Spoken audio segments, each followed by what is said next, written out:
Good morning, student of class 5. How are you? I hope you all are fit and healthy. So, student, today date is 19 January 2021 and I am teaching you chapter number 7 and name of the chapter is Protecting Plants and Animals.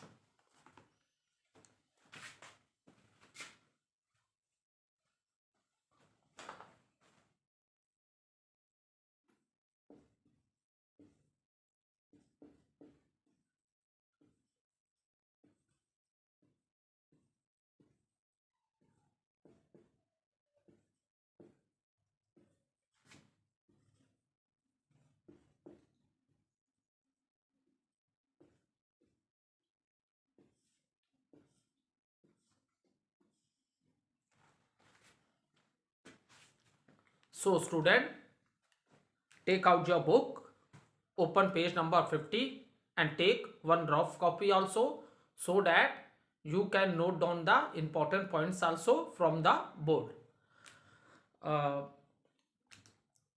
Let's do little recapitulation what we have done in our previous video. So student, in the previous video we discussed that all the living things in the world depend on each other. Is it clear? All the living things in the world, they depend on each other. So when we are talking about the living things, I explained you student, we into three categories, that is plants, animals and human beings. Okay, so we know that many of the things which we are getting from the plants, we are getting vegetable, fruits, medicine, there are many medicine plants also.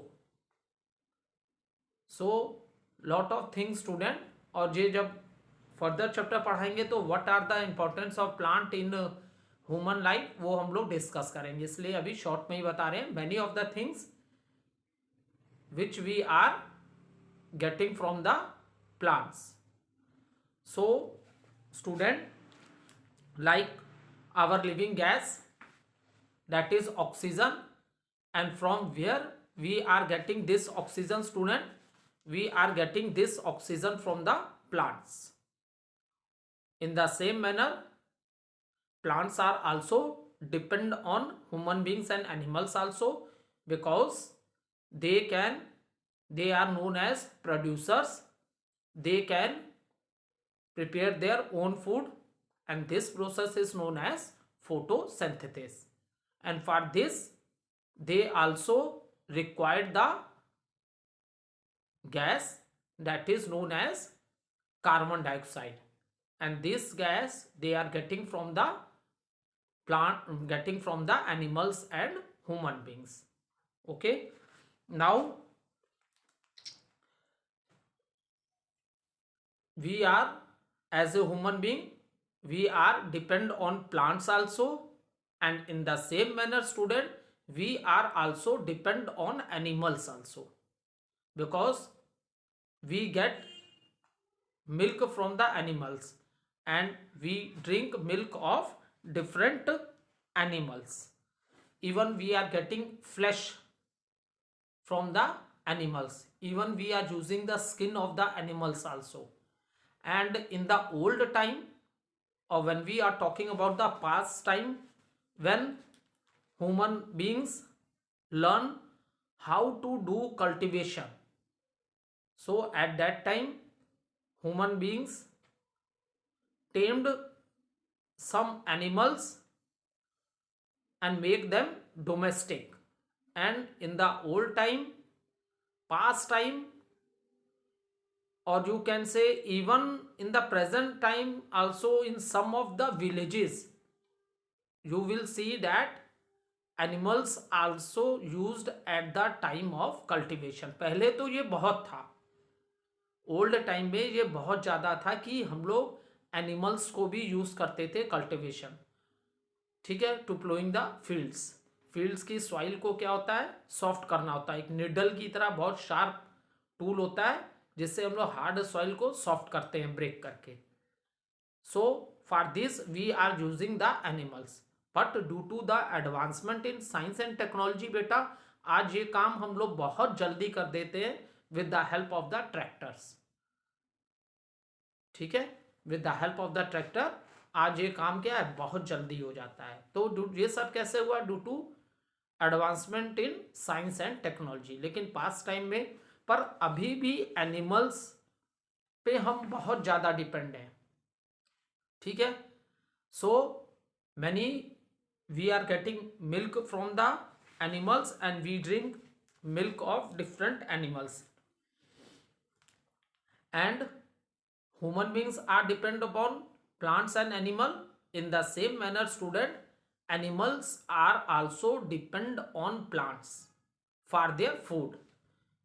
You can say directly and indirectly. Why I use this word directly and indirectly? When we discuss the classification of animals, then you are able to understand why I use this word, that animals are also depend on plants directly and indirectly also. Is it clear? So student, in the same manner, plants are also depend on animals for carbon dioxide, because this gas is used by the plants for preparing the food. So now let understand the classification of animals.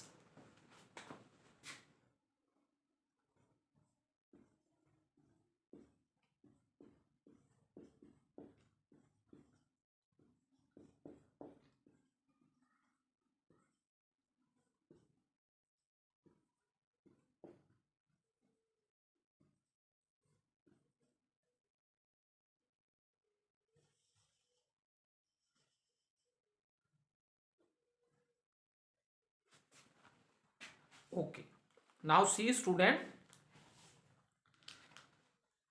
animals depend on plants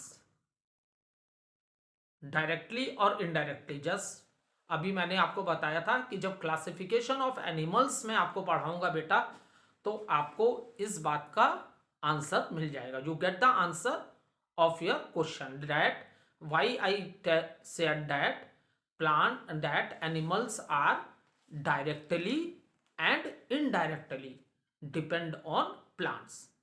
So we can divide animals 4 categories according to their eating habits, ठीक है। देखो बेटा, जब भी मैंने तुम्हें bird chapter भी पढ़ाया था इन क्लास 4th में, क्लास 4th या 3 में। तो जब भी हम एनिमल्स को या बर्ड्स हैं तो उनको भी वहाँ हमने डिफरेंट कैटेगरी में डिवाइड किया था। और डिवीजन एक्चुअली किस बेस पे होता है, ईटिंग हैबिट्स के बेस पे होता है। वहां मैंने बताया था some birds have very small beak, मतलब चोंच होती है। कुछ बर्ड्स होते हैं उनकी बीक क्या होती है, बहुत हार्ड होती है और हुक की तरह थोड़ी सी आगे से टर्न होती है, ठीक है। Different types of beak and claws, पंजे, ये बताया था। और ये डिफरेंस कहाँ से आया था, due to their eating habits. ऐसे बर्ड्स जो फ्लैश ईटिंग बर्ड्स थे, ईगल, वोल्चर, तो इनके जो पंजे होते हैं क्लास बहुत शार्प होते हैं, so they can hold the animal, ठीक है। And their beak is also very strong and little turn hooked like. So why there is change so many when I teach you, so there you will see that birds having different types of a beaks, and this is due to their eating habits। और ये किसकी वजह से होता है बेटा, उनके eating habits की वजह से होता है। बर्ड्स की भी different types of beaks and class होते हैं। ठीक है, अब देखो बेटा, अब स्टार्ट करते हैं। हमने 4 कैटेगरीज में एनिमल्स को रखा। ठीक है, हम बात की we can divide animals into 4 categories according to their eating habit: herbivorous animals, carnivore animals, omnivore, and the last category, that is decomposer. It's the most important, क्योंकि जब आपने क्लासिफिकेशन ऑफ एनिमल्स पढ़ा था इन योर प्रीवियस क्लासेस, तो वहाँ आपने you have study only 3 things, that according to the eating habit the animals are divided into 3 groups, that is herbivore, carnivore, and omnivore. Now in class 5, the most important part which is missing in class 3 and 4, now you will study in class 5. The last and the important category which is given at number 4, that is decomposers. They play a very important role in the environment, student. ठीक है, ये चीज आपको 3 और 4 class में नहीं थी. Now you will study in class 5. So what are the different categories of the animals? Let's study one by one. We take one by one each classification of the animals, and they are divided into 4 categories. So student, let's start with the first one, that is herbivore.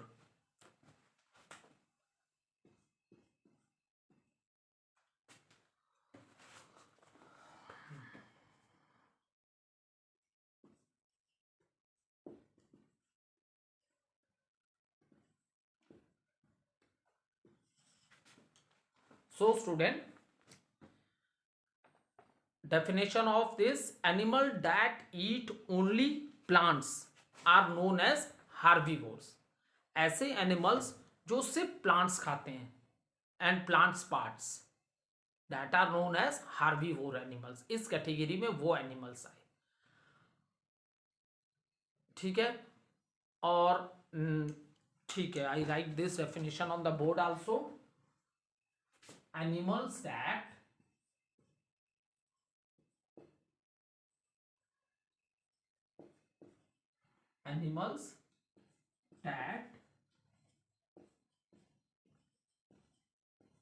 eat animals that eat only plants.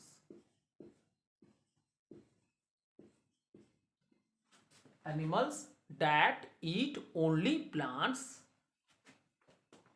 are known as animals that eat only plants are known as herbivores.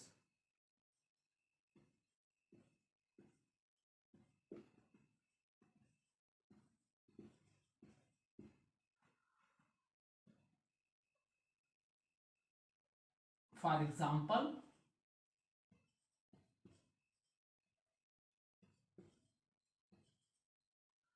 example, sheep,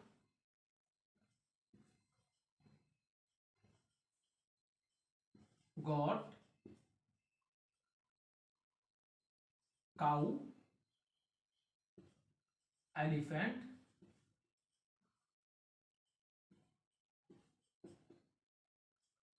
deer,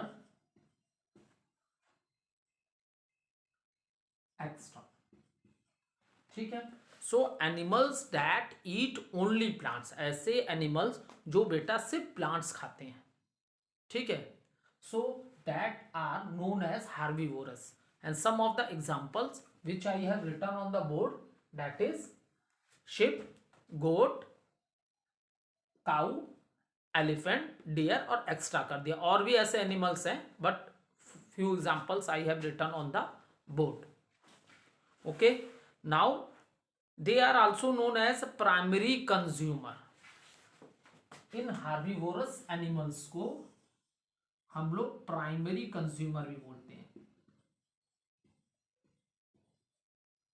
consumers. Consumer word I have already explain you in the previous video. Previous video में plants के लिए मैंने क्या वो लिखा था आपको, plants they are producers, producers because plants can prepare their own food and this process is known as photosynthesis। यहाँ मैं डायरेक्ट बेटा वर्ड फोटोसिंथेसिस यूज कर रहा हूँ क्योंकि यहाँ मुझे बस आपको ये बताना है, ऑलरेडी चैप्टर 3 में प्लांट्स में हमने पूरे डिटेल में ये प्रोसेस सब कुछ डिस्कस की है कि सनलाइट को कैसे ट्रैक किया जाता है due to the green pigment present in the leaves. तो सारी चीज़ें वाटर और मिनरल्स रूट ऑब्जर्व करती है, ठीक है। और आप लोग को पता है लीव्स के जो टाइनी पोर्स होते हैं जिनको स्टोमेटा कहते हैं, जहाँ पे क्या होता है एक्सचेंज ऑफ गैसेस होती है, CO2 लेता है प्लांट्स और O2 को रिलीज करता है। तो ये चीज़ ऑलरेडी हमने पहले भी डिस्कस की है। स्टार्च फॉर्म में फूड स्टोर्ड होता है, ठीक है। सो प्राइमरी कंज्यूमर प्लांट्स को बोला गया producer because they can prepare their own food, वो अपना खाना खुद बना सकते हैं, ऐसा एनिमल्स और ह्यूमन बींग्स नहीं करते। अक्सर बच्चे सोचते हैं कि पता नहीं सर ने क्या बता दिया, मम्मी तो रोज किचन में खाना बनाती है और सर कहते हैं कि ह्यूमन बींग्स बनाते नहीं। बेटा your mother is cooking the plants product और एनिमल, ठीक है। हम लोग कुक करके खाते हैं, प्लांट प्रोडक्ट हो या एनिमल्स हो, लेकिन हम अपने से, हमारे बॉडी में कोई ऐसा सिस्टम नहीं है कि हम अपने से अपना फूड तैयार कर लें, ठीक है, ना ही एनिमल्स में, ये प्लांट्स में ही है। इसलिए प्लांट्स को मैंने फर्स्ट वीडियो में भी बताया था आप लोग को, plants are producer and animals और ह्यूमन बीइंग हम लोग क्या है, कंज्यूमर्स हैं। वी आर कंज्यूमर, हम उस जो फूड बनाते हैं उसको कंज्यूम करते हैं, उसे खाते हैं और उससे हमें क्या मिलती है, एनर्जी मिलती है। We get the energy to do different types of, we get energy to do different types of activities in our day to day life, ठीक है। अब नाउ अब देखो बेटा, अब क्या हुआ, हमने ये बता दिया, ठीक है। अब इसे प्राइमरी कंज्यूमर क्यों बोला गया, हर्बीवोरस को इसलिए बोला गया प्राइमरी कंज्यूमर, जैसे प्लांट्स फूड प्रोड्यूस करता है तो उस फूड को खाने वाले सबसे पहले कौन है, ये एनिमल्स हैं जो सिर्फ प्लांट्स खाते हैं, दे ओनली ईट प्लांट्स। ये ऐसे एनिमल्स नहीं है जो फ्लैश खाते हैं, मीट नहीं खाते। जैसे पेड़ में, पेड़ की जो एनर्जी है वो सबसे पहले किस लेवल में गई, sheep, goat, cow, elephant, deer, इन एनिमल्स में, क्योंकि ये क्या है, प्लांट्स खाते हैं, सिर्फ plants, only they are plant eaters. So इनको प्राइमरी कंज्यूमर बोला गया, इसलिए इन्हें प्राइमरी कंज्यूमर वर्ड यूज किया है। I hope you are able to understand, मतलब ये सबसे पहले हैं जो प्लांट्स को खा रहे हैं, ठीक है। अब नेक्स्ट इसमें डिस्कस करते हैं कार्निवोर एनिमल्स।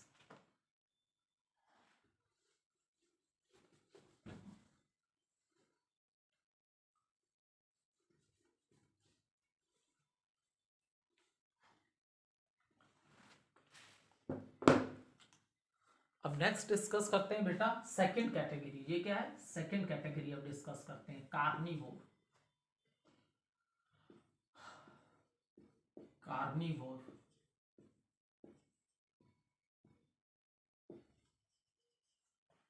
नेक्स्ट है, ठीक है।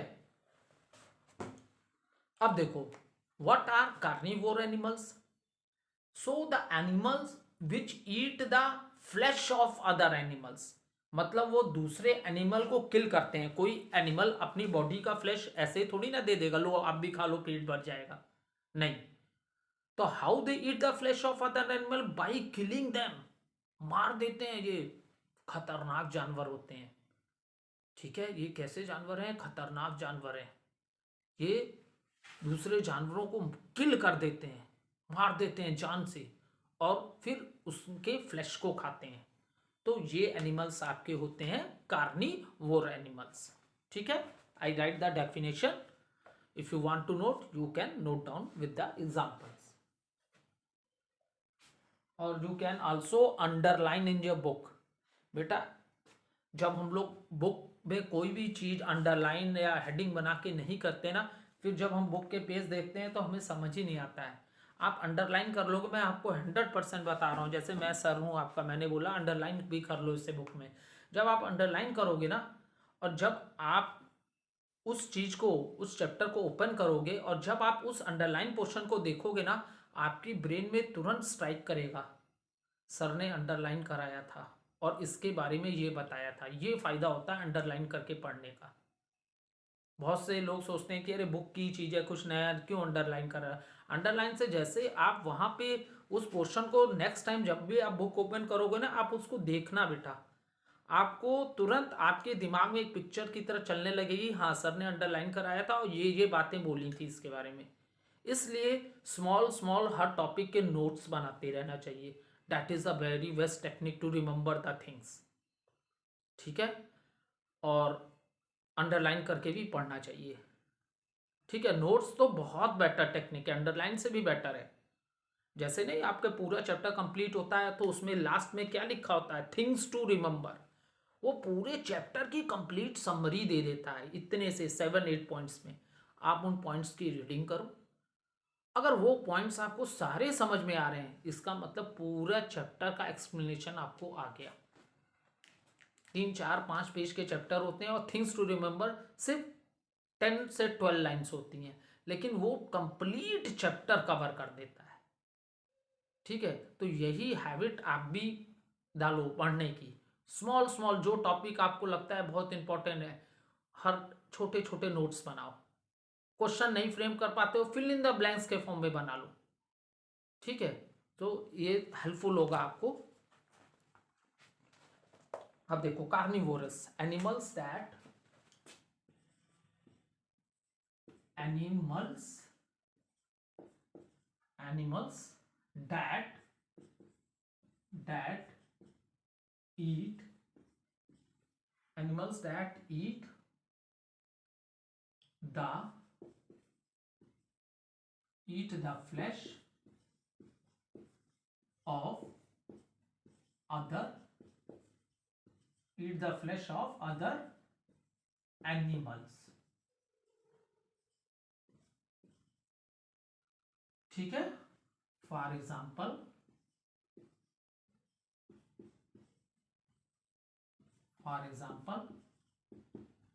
टाइगर ले सकते हो आप, लायन लिख सकते हो, एक्स्ट्रा कर लिया। ठीक है, दो लेपर्ड भी लिख सकते हो।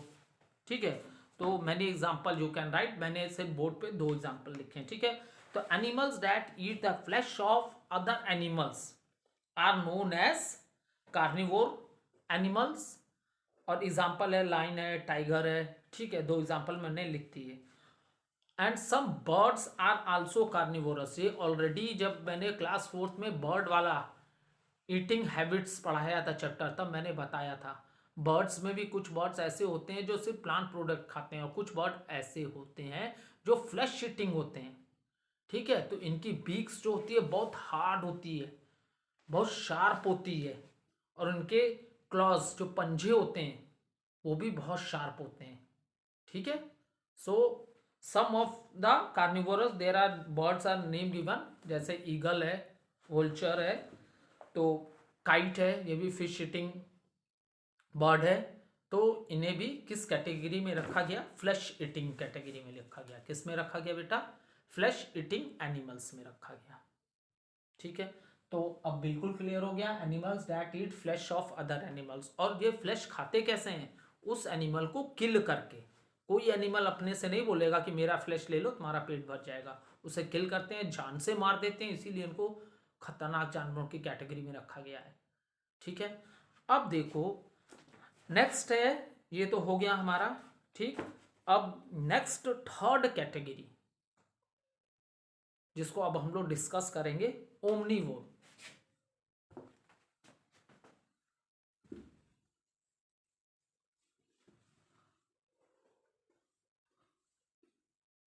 और फ्लैश मतलब मांस होता है, क्योंकि थर्ड में मैंने देखा है, इस चैप्टर को पढ़ाया था, बच्चे बोलते सर फ्लैश होता क्या, उनको लगता था फ्लैश पता नहीं कोई कोई चीज़ का नाम होगा बढ़िया सी। तब मैंने उन्हें बोला कि नहीं, फ्लैश मतलब किसी के मांस को कहते हैं, ठीक है, जो हम लोग खाते हैं कुक करके भी, तो उसको फ्लैश कहते हैं, ये दिमाग में क्लियर रखना, ठीक है। अब आ जाओ नेक्स्ट और थर्ड कैटेगरी, ओमनीवोर।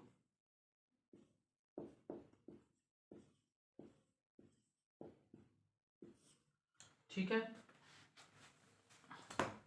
तो इस कैटेगरी में वो एनिमल्स आते हैं बेटा जो प्लांट को भी खाते हैं, they eat plant also and they eat flesh of other animals also. देखो ये ऐसे आ गए जो प्लांट्स पे भी डिपेंड है, ठीक है, प्लांट प्रोडक्ट भी खा रहे हैं और साथ साथ ये लोग फ्लैश भी खा रहे हैं। तो फ्लैश तो डेफिनेटली क्लियर है आप लोग को, दूसरे को किल कर रहे हैं तभी खा रहे हैं फ्लैश, ठीक है। तो इस कैटेगरी के एनिमल्स को हम लोग बोलते हैं ओमनीवोर्स। इन्हें क्या बोलते हैं हम लोग बेटा, omnivore animals.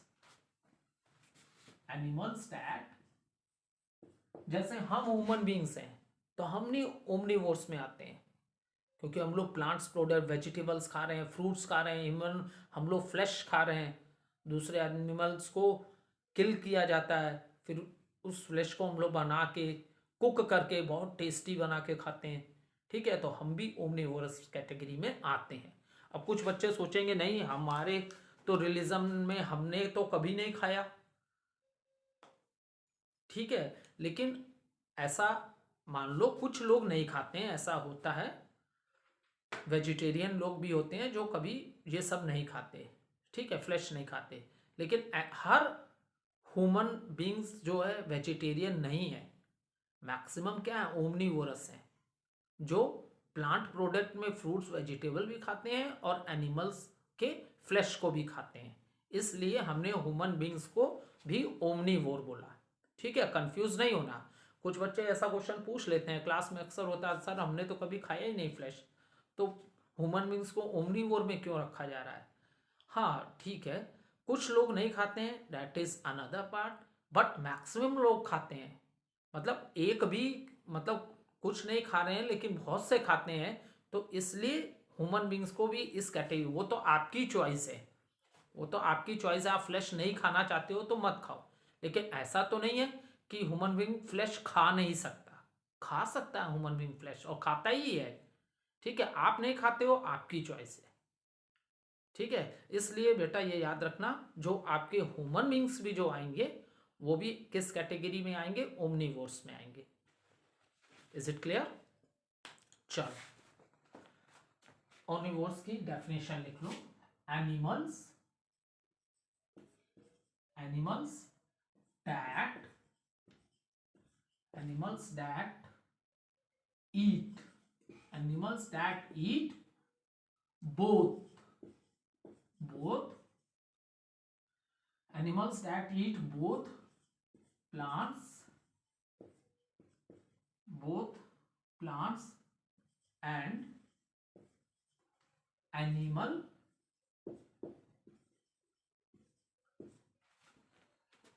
animals that eat both plants and animal flesh, animal flesh are known, are known as omnivores.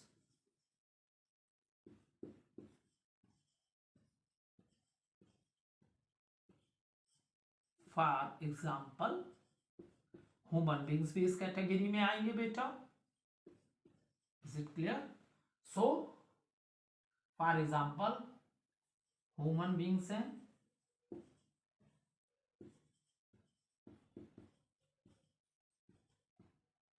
Crow, beer, भालू जानते हो ना, वो भी इसी कैटेगरी में आता है, ओमनीवोरस में, ठीक है।